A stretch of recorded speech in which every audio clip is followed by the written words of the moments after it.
वाली ड्रेस दे दो मेरे साइज में। मेरा बस चलता ना तो मैं कभी भी यहाँ से कपड़े ना लेती, लेकिन बस मजबूरी है। कोई और दुकान भी तो नहीं है जो कहीं और से सामान खरीद लूं। लो, और पूरे 5,000 की ड्रेस है, 4,999 भी नहीं चलेंगे। पूरे ही दे रही हूँ, ये लो। सिया ने ना चाहते हुए भी गीता से एक ड्रेस खरीद ली, क्योंकि उसे उस वक्त कपड़ों की जरूरत थी और गीता के शोरूम के सिवा वहां पर कोई और दुकान कपड़ों की थी भी नहीं। गीता एक अमीर औरत थी जो कि अपने नाम की एक ड्रेसेस की दुकान को चलाती थी। गीता की दुकान में कपड़े ज्यादा अच्छे नहीं थे और साथ ही वो पैसे भी ज्यादा बताती थी। गीता बेहद ही घमंडी थी, जिसकी वजह से उसकी दुकान में लोग आ तो जाते थे, लेकिन ज्यादातर की गीता से बहस हो जाया करती थी। ऐसे ही सिलसिला जारी था। गीता का काम अच्छा चल रहा था और आज के दिन भी गीता अपनी दुकान में ही बैठी हुई थी, जहां से उसने बाहर कुछ देखा। हाँ बस रोहित जी, ये हो गया, अब सब मैं देख लूंगी। लो, तुम्हारा ठिया तो मैंने सेट करवा दिया है। अब बताओ कि क्या कुछ और भी करवाना है?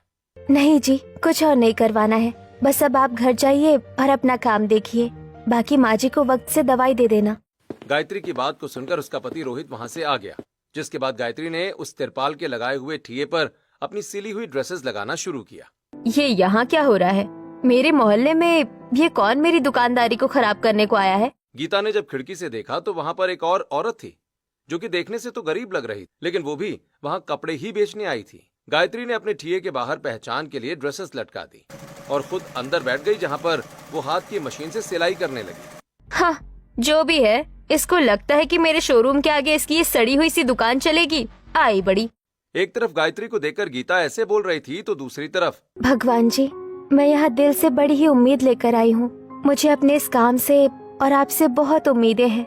बस आप मेरी उम्मीदों को कायम रखना और मेरा काम यहाँ चलवा देना और मुझे उस मकसद में कामयाबी देना जिसके लिए मुझे घर से निकलना पड़ा है। गायत्री ऐसे बोलकर अपनी दुकान में ही आसपास ड्रेसेस अच्छे से लगाने लगी। गायत्री एक गरीब और मजबूर औरत थी, जो कि मजबूरी में अपने घर से निकल कर आई थी। गायत्री ने भगवान का नाम लेकर अपने काम को शुरू किया और इस शॉप की जो शॉपकीपर है ना, वो तो मुझे बहुत ही ज्यादा बुरी लगती है। हाँ यार, सही कहा।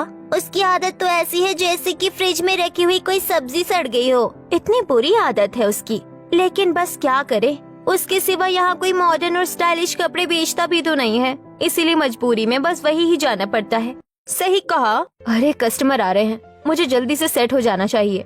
गीता ऐसे बोलकर जल्दी से उठ खड़ी हुई। कुछ ही देर के बाद श्रुति और श्वेता दोनों उसकी शॉप में आ गई और हाँ बताओ, क्या दिखाना है? कुछ अच्छा सा डेली वियर स्टाइलिश और मॉडर्न आउटफिट दिखाओ। ये ले लीजिए, एकदम स्टाइलिश है और अच्छा भी है। हाँ ठीक ही है, वैसे ये कुछ ओवर लग रहा है। आजकल जो हाई स्टैंडर्ड की लड़कियां हैं, वो सब यही पहनना पसंद करती हैं। अब अगर तुम्हें ये ओवर लग रहा है तो तुम अपना स्टैंडर्ड खुद ही जाहिर कर रही हो। हम आपके पुराने कस्टमर हैं, लेकिन फिर भी आप हमसे इसी तरह बुरे लहजे में ही बात करती हैं। क्यों? मैं बात करती हूँ? नहीं, मैं तो नहीं करती हूँ।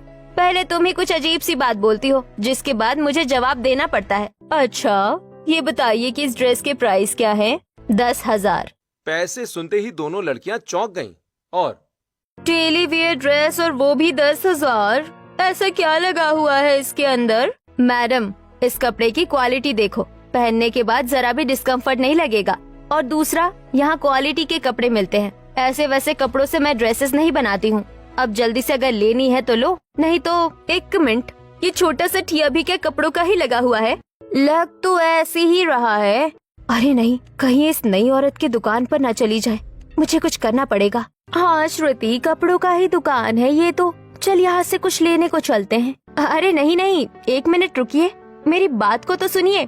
ये दुकान जरा भी अच्छी नहीं है और तुम्हारी जैसी मॉडर्न स्टाइलिश लड़कियाँ यहाँ से कुछ नहीं ले पाएंगी। लेकिन हम तो जा रहे हैं, अभी तक तो तुम जैसी आदत खराब दुकानदार से कपड़े लेना हमारी मजबूरी थी, लेकिन अब जब नई दुकान खुल ही गई है तो चाहे वहाँ कुछ भी है, हम वही खरीद लेंगे। अरे अरे हाँ, जाना है तो जाओ, वैसे भी जैसे लोग वैसी पसंद, मेरी दुकान में तुम लोगों की कोई जगह भी नहीं है। गीता ने अपनी ही ग्राहकों को भगा दिया, जिसके बाद श्रुति और श्वेता दोनों गायत्री के छोटे से ठिये पर चली गयी, जहाँ गायत्री हाथ की मशीन से सिलाई कर रही। अरे आइए आइए, आपका स्वागत है, बताइए क्या दिखाना है आपको? वाओ, ये चिया देखने में तो छोटा सा है, लेकिन वैसे इसमें कितनी cute cute and aesthetic dresses लगी हुई है। मेरा तो दिल आ गया।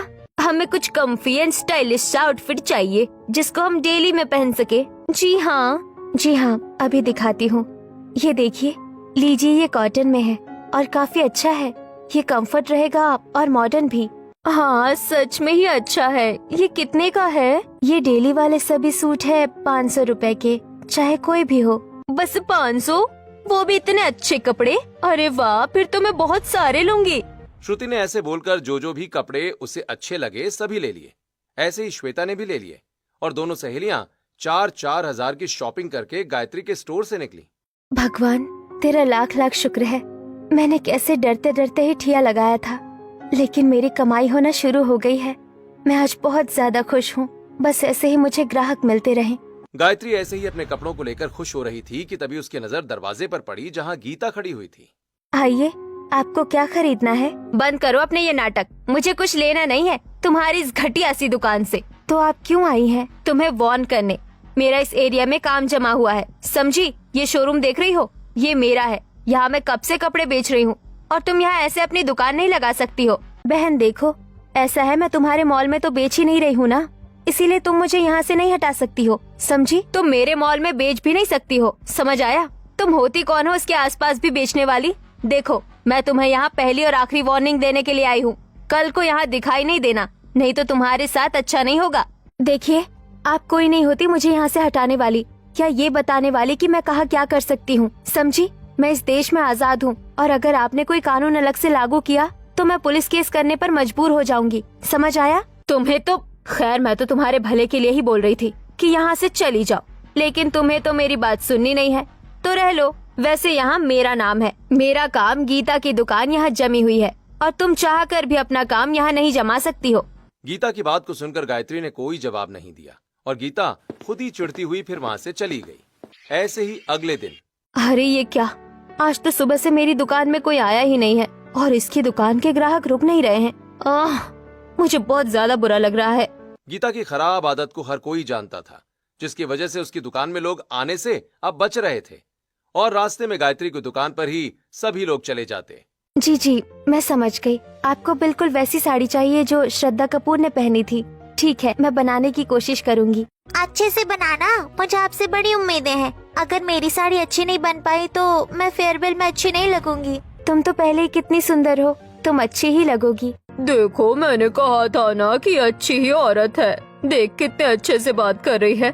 भरोसा रख, इनके बनाए हुए डिजाइन अच्छे ही हैं। तेरी साड़ी अच्छी ही बनेगी मेघा। ठीक है माँ, अगर आप कहते हो तो मुझे यकीन है कि मेरी साड़ी अच्छी बन ही जाएगी। मेघा और गंगा दोनों माँ बेटी थीं जो आई तो थीं गीता की दुकान से साड़ी लेने को, लेकिन रास्ते में गायत्री की शॉप को देखकर वो वहीं रुक गईं और उन्होंने वहाँ पर साड़ी का ऑर्डर दे दिया। आप बहुत अच्छी है गायत्री जी, मुझे यकीन है आपकी दुकान चल जाएगी, क्योंकि एक तो आपका नेचर अच्छा है और दूसरा आपका काम भी और पैसे भी हमें पसंद आए। वैसे मैं ये पूछना चाह रही थी कि तुमने ये दुकान कब से खोली है? मैंने अभी एक ही दिन पहले इसको खोला है।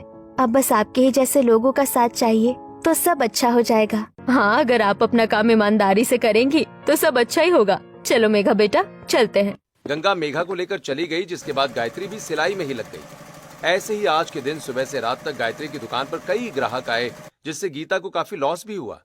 जिसके बाद गायत्री शाम को अपना ठिया बंद करके घर आ गई। मैं घर आ गई माँ जी, मेरी बहू आ गई। अरे नहीं माँ जी, आप उठ क्यों रही हैं? आप मत उठिए ना, मैं आ गई हूँ। आप लेट जाइए और आराम कीजिए। आज का दिन कैसा रहा? आज का दिन अच्छा था माँ जी, बहुत अच्छा था। आपको पता है, आपकी दुआओं से मेरे पास आजकल से भी ज्यादा ग्राहक आए। हमारी बहू तुम्हारे लिए कितनी मेहनत कर रही है सुजाता। सच में भाभी ने हक अदा कर दिया है अपनी एक अच्छी बहू होने का। भाभी, आप बहुत अच्छी है। हाँ भाभी अच्छी है। मुझे इस बात पर फक्र भी है कि मेरी पत्नी सभी को इतना मान देती है, लेकिन साथ ही अपनी बेबसी के ऊपर तरस भी आता है कि मैं अपनी माँ का इलाज भी नहीं करवा सकता हूँ। मेरी बीवी को निकल कर कमाना पड़ेगा। भैया, आप भी ना ऐसी बातें नहीं किया कीजिए। अजीब, आप जितना कर रहे हैं ना उतना कम नहीं है। आप सभी का पेट भरवाते हैं। इस घर में चूल्हा आपकी ही वजह से जल रहा है। मैं तो बस माँ जी के ऑपरेशन के लिए निकल कर काम कर रही हूँ। अब एक ही आदमी सभी कुछ तो नहीं देख सकता है ना। हाँ रोहित, तू ऐसे ना किया कर। बहू और तू अलग अलग थोड़ी है। अगर बहू देख भी रही है तो वो भी तो तेरी पत्नी ही है ना। सभी रोहित को ऐसे ही समझाने लगे। रोहित गायत्री का पति था।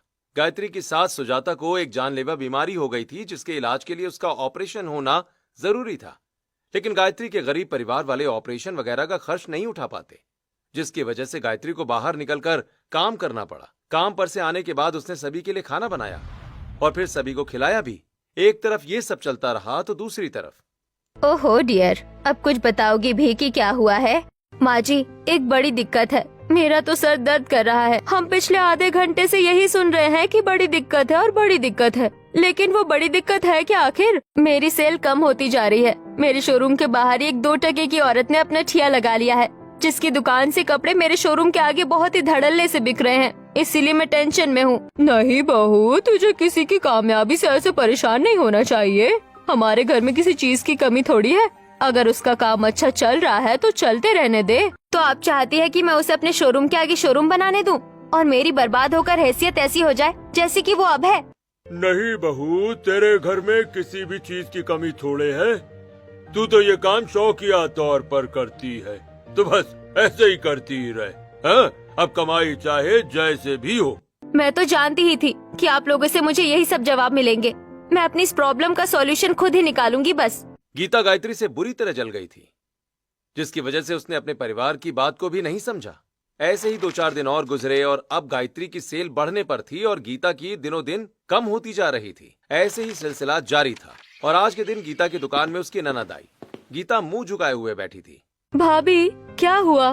क्या बात है? कौन है? अच्छा तुम हो, बोलो क्या हुआ? भाभी ऐसे नहीं बैठिए, मैं आपको यहाँ कुछ बताने को आई हूँ। नहीं, मुझे कुछ नहीं सुनना है। अभी मेरा दिमाग बहुत ही ज्यादा डिस्टर्ब है। आपके डिस्टर्ब दिमाग का ही हल है मेरे पास। एक तरीका बताऊंगी जिससे ग्राहक मैग्नेट की तरह यहाँ खींचते चले आएंगे। क्या? काव्या ने गीता को कुछ ऐसा बताया जिससे एकदम से गीता का मुरझाया हुआ चेहरा खिल उठा और दोनों ननद भाभी ने वैसा ही किया। काव्या अपने साथ एक बड़ा सा पोस्टर लाई थी जिस पर लिखा था 80% ऑफ और उन्होंने उसे शोरूम के बाहर लटका दिया। अब जब कस्टमर बाहर से ही इसको देखेंगे ना कि यहाँ कपड़े 80% ऑफ मिल रहे हैं, तो वो लोग खुद ही यहाँ खींचे चले आएंगे। हाँ, दिमाग तो तुमने अच्छा लगाया, लेकिन इससे मुझे ज्यादा मुनाफा नहीं होगा। कोई बात नहीं है, कभी कभी बिना बेनिफिट के भी काम करने पड़ जाते हैं। अभी बस काव्या और गीता ने वो पोस्टर बाहर लगाया ही था कि तभी भाभी, ये वाली दुकान में देखते हैं, यहाँ कपड़े अच्छे लग रहे हैं। आपका स्वागत है। अरे नहीं, यहाँ नहीं, यहाँ इतने बड़े शोरूम पर देखो 80% ऑफ है। पहले यहाँ ट्राई करते हैं, कुछ अच्छा मिल ही जाएगा। हाँ भाभी, मैंने तो ये सब देखा ही नहीं। ठीक है, तो पहले यही ही चलते हैं। सोनाली की बात को सुनकर उसकी भाभी उसे गायत्री की दुकान में ले जाते गीता की दुकान में ही ले आई, जहाँ गीता अपने कस्टमर्स के पास जा रही थी, लेकिन उसे काव्या ने रोक दिया। जी, आपको क्या चाहिए? मेरी ना कॉलेज की फेयरवेल पार्टी है, तो उसके लिए मुझे कोई अच्छा सा आउटफिट दिखाओ। वैसे तो मेरी ननद लाखों में एक है, लेकिन कॉलेज में ये करोड़ों में एक दिखनी चाहिए। अच्छा, वैसे करोड़ों में एक दिखने के लिए तो करोड़ों स्टूडेंट्स वाला कॉलेज भी चाहिए ना। भाभी, आप चुप रहिए। करोड़ों में क्या, ये तो अरबों में एक लगेंगी। वैसे आपकी ननद की शक्ल न थोड़ी सी आलिया भट्ट से मिलती है, तो आप ये आलिया भट्ट वाला लहंगा ही देख लीजिए। क्या सच में मेरी शक्ल आलिया भट्ट की तरह है? क्या बात है भाभी, मैं यही लहंगा लूंगी। यस, बात बन गई। बिल्कुल सही फैसला लिया आपने। अगर अब आलिया भट्ट की ही डुप्लीकेट लड़की उसके जैसा लहंगा नहीं लेगी तो कौन लेगा? काव्या ने मस्का लगाकर सोनाली और सावित्री को 30,000 का लहंगा बेच दिया, जिसके बाद वाह काव्या, ये लहंगा तो मेरी दुकान में 3 महीने से ऐसे ही पड़ा हुआ है और तुमने आते ही इसको ही निकाल दिया। भाभी, इसको कहते हैं कला। बस थोड़े से मीठे बोल बोलो और लोग खुद ही तुम्हारी बातों में आ जाते हैं। काव्या की तरकीब काम कर गई थी। उस दिन सारा दिन बस गीता की ही दुकान में ग्राहक आए और गीता ने खूब उन्हें मस्का लगाकर सामान बेच डाला, लेकिन अब बेचारी गायत्री की चिंता बढ़ चुकी थी। मैं क्या करूं? आज तो मेरी दुकान में कोई भी नहीं आया है। बाहर ही इतने बड़े मॉल के जब पोस्टर लग जाएगा 80% ऑफ का, तो इस गरीब की दुकान को कौन ही देखेगा। गायत्री ऐसे ही चिंता में आ गई और आज के दिन उसकी एक भी कत्तर नहीं बिकी। ऐसे ही 1-2 दिन और गुजर गए, जिसके बाद गायत्री की चिंता अब उसके चेहरे पर भी दिखने लगी, क्योंकि उसकी दुकान में अब कोई भी आने को तैयार नहीं था। ऐसे ही आज की शाम वो अपने घर में उदास थी कि तभी भाभी, क्या बात है, मुझे बताओ। पूनम, कुछ नहीं, तुम चिंता नहीं करो। कोई तो बात है, वरना काम पर आते हुए आपका चेहरा खिला हुआ रहता था, लेकिन 2-4 दिन से आप बहुत ही सूख रही हैं। क्यों? वो बात कुछ ऐसी है पूनम, अब तुम पूछ ही रही हो तो मैं बता देती हूँ। गायत्री ने पूनम को पूरी बात बता दी, जिसके बाद बस इतनी सी बात। भाभी पता है, बांटने से परेशानियाँ खत्म होती है और ये तो हमारे घर की ही दिक्कत है, समझो। मैं बताती हूँ, अगर उसने आपके साथ खेल खेला है अपने कपड़ों को सस्ता करके, तो आप भी बेचने के लिए इन दुकानदारों की तरह ही दिमाग चलाओ। वो कैसे? आप कल मेरे साथ बाजार चलना, हम अपने कपड़ों को ऐसे ही और भी सस्ता बेचेंगे। पहले हम कोई अच्छा और सस्ता सा कपड़ा लाएंगे जिसको सिलकर आप और भी सस्ता बेचना, फिर देखना लोग कैसे वापस हमारी तरफ कोई आएंगे। ठीक है पूनम, तुमसे बात करके तो ऐसा लगा कि जैसे सच में ही मेरी परेशानी का हल निकल आया है। ठीक है, हम कल ही चलते हैं। गायत्री और पूनम दोनों ही अगली सुबह मार्केट जाने का मन बनाए हुए थीं। जैसे ही अगली सुबह आई तो पूनम और गायत्री दोनों बाजार में कपड़ा लेने को आ गईं। भाभी देखो, ये वाला कपड़ा अच्छा है। हाँ, ये मुलायम भी है और देखकर अच्छा भी लग रहा है। भैया ये कितने रुपए मीटर है? ये 150। नहीं, हमें इतना महंगा नहीं चाहिए। आपके पास कोई दूसरे कपड़े हैं क्या जो अच्छे हो और सस्ते भी हो? नहीं नहीं नहीं, मेरे पास इससे कम रेंज में तो कुछ नहीं मिल पाएगा, लेकिन यहाँ से थोड़े आगे जाने के बाद हाँ, एक ऐसी दुकान है जो कपड़े सिलकर बेचने वालों के लिए गोदाम की तरह बनी हुई है भाई, तो आप एक बार वहाँ देख लो। जी मैं जाती हूँ, शुक्रिया। गायत्री पूनम के साथ उन्हीं दुकानों पर चली गई जहां राम दुकानदार ने उन्हें भेजा था।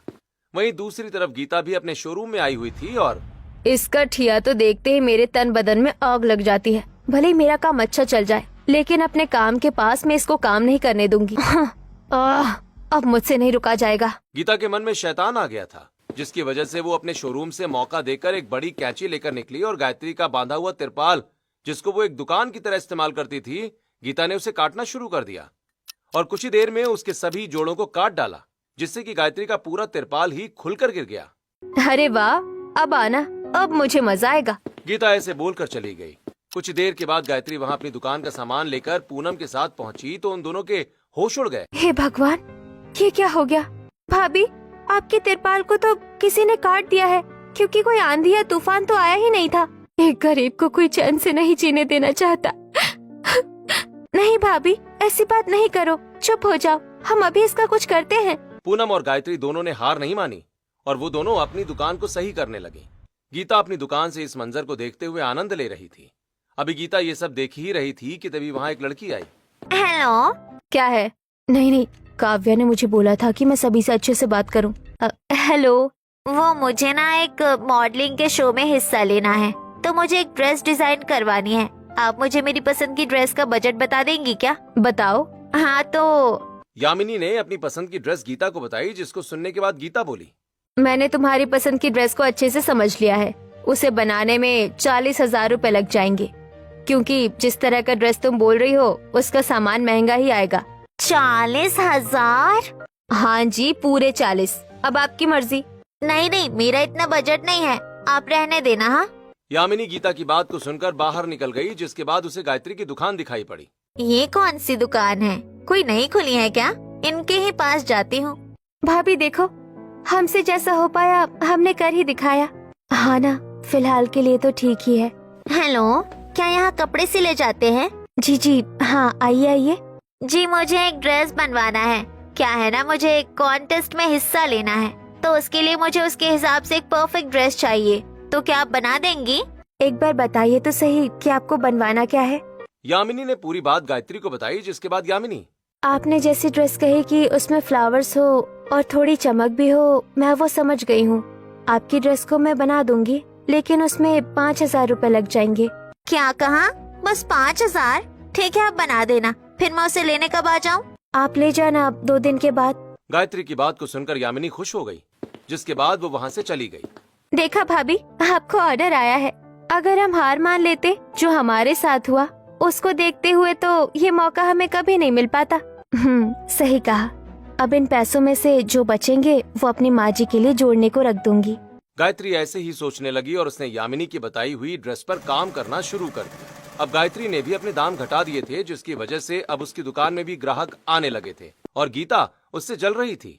ऐसे ही 2 दिन बीत गए और 2 दिनों के बाद यामिनी अपनी बताई हुई ड्रेस लेने पहुंची। वाह, ड्रेस तो बिल्कुल वैसी ही बनी जैसी मुझे चाहिए थी। सच में आज मेरा कॉन्टेस्ट है, लग रहा है कि मैं ही जीतूंगी। यामिनी की बात को सुनकर गायत्री मुस्कुरा दी, जिसके बाद यामिनी गायत्री को पेमेंट करके चली गई और गायत्री रोज की ही तरह अपने काम में लग गई। बस वहाँ कॉन्टेस्ट में सभी को मेरी हाथ की बनाई हुई ड्रेस पसंद आ जाए और वो लड़की जीत जाए। जी आइए आइए, क्या दिखाना है आपको? गायत्री की दुकान में ग्राहक आ गई थी, जिसकी वजह से वो उसमें लग गई, और दूसरी तरफ यामिनी कॉन्टेस्ट जीत गई थी। अगले दिन यामिनी गायत्री की दुकान में मिठाई लेकर आई। आपका शुक्रिया, आपकी वजह से मैं कॉन्टेस्ट जीत पाई। आपने सच्ची में बहुत ही अच्छी ड्रेस बनाई थी। सभी पूछ रहे थे कि ये मैंने कहाँ से ली है। चलो, तुम्हें पसंद आई तो बस अब और क्या ही चाहिए। अब मैं आपको एक ड्रेस और बताकर जाऊंगी और आपको उसे भी बनाना है। यामिनी के दिमाग में जो भी था उसने वो गायत्री को बता दिया, जिसके बाद ये ड्रेस मुझे 4 दिन के बाद पहनना है, तो आप ये मुझे 3 दिन के बाद दे देना। और हाँ, दूसरा 4 दिन के बाद आप भी मेरा शो देखने आना, मुझे अच्छा लगेगा। इस बार का कॉन्टेस्ट बड़ा होने वाला था। यामिनी ने अपने साथ गायत्री को भी बुला लिया। देखते ही देखते 4 दिन बीत गए और गायत्री यामिनी के कॉन्टेस्ट को देखने चली गई। वहां काफी बड़े बड़े डिजाइनर भी आए हुए थे और गीता भी आज वहीं थी। धीरे धीरे शो शुरू हुआ और एक के बाद एक मॉडल्स आईं। सभी ने कितनी अच्छी अच्छी ड्रेसेस पहनी हुई है। पता नहीं मेरी बनाई हुई ड्रेस कैसी लगेगी। गायत्री ने ऐसे बोला ही था कि तभी यामिनी स्टेज पर आई, जिसको देखकर सभी दंग रह गए और फिर सभी ने तालियां बजाना शुरू कर दिया। ये यहाँ क्या हो रहा है? अरे वाह, ये तो उसी दिन की तरह हो रहा है। मतलब मैं कॉन्टेस्ट जीत गई। यामिनी का लुक सभी को बड़ा पसंद आया, जिसकी वजह से जजेस ने उसे ही जिता दिया। और जब यामिनी की स्पीच की बारी आई, मैं बहुत खुश हूँ कि मैंने इस कॉन्टेस्ट को जीता और ये मेरे लिए एक बहुत ही बड़ी बात भी है। लेकिन मैं शुक्रिया करना चाहूंगी अपने डिजाइनर का, जिन्होंने छोटी सी तिरपाल की लगाई हुई दुकान में बैठकर इस मास्टरपीस को बनाया। गायत्री जी आ जाइए। यामिनी ने गायत्री को स्टेज पर बुलाया, जहां सभी गायत्री को देखकर चौंक गए और सभी उससे अपने लिए भी ऐसी ही ड्रेस बनवाने की फरमाइश करने लगे। आपने सच्ची में बहुत ही प्रिटी ड्रेस बनाया है। आप एक मेरे लिए भी बनाएंगी? गायत्री के काम को अब पहचान मिल चुकी थी। गायत्री की आंखों में खुद के लिए इतने ऑफर देख आंसू भर आए। तभी भीड़ से एक डिजाइनर पहुंचा। भाई, आपके काम की जितनी तारीफ की जाए उतनी कम है। इसमें असली हुनर दिखाई देता है। मैं एक डिजाइनर हूँ, क्या आप मेरे ऑफिस में काम करना चाहेंगी? गायत्री की आंखों में आंसू थे। उसने रमेश को इशारों से हाँ कह दिया, जिसके बाद वो उसके ऑफिस में लग गई, जहां से उसे इतनी अच्छी तनख्वाह एडवांस में मिली कि गायत्री की सास का ऑपरेशन भी हो गया। ऐसे ही अब गायत्री गीता से भी दूर थी, तो वो खुशी से अपना काम कर रही थी। वहीं गीता का काम अब ठप हो चुका था, लेकिन उसके पास पछतावे के सिवा कुछ नहीं था। इसी तरह अब गायत्री की जिंदगी संवर चुकी थी और जिसने जो काम किए उसका फल उसे मिल रहा था।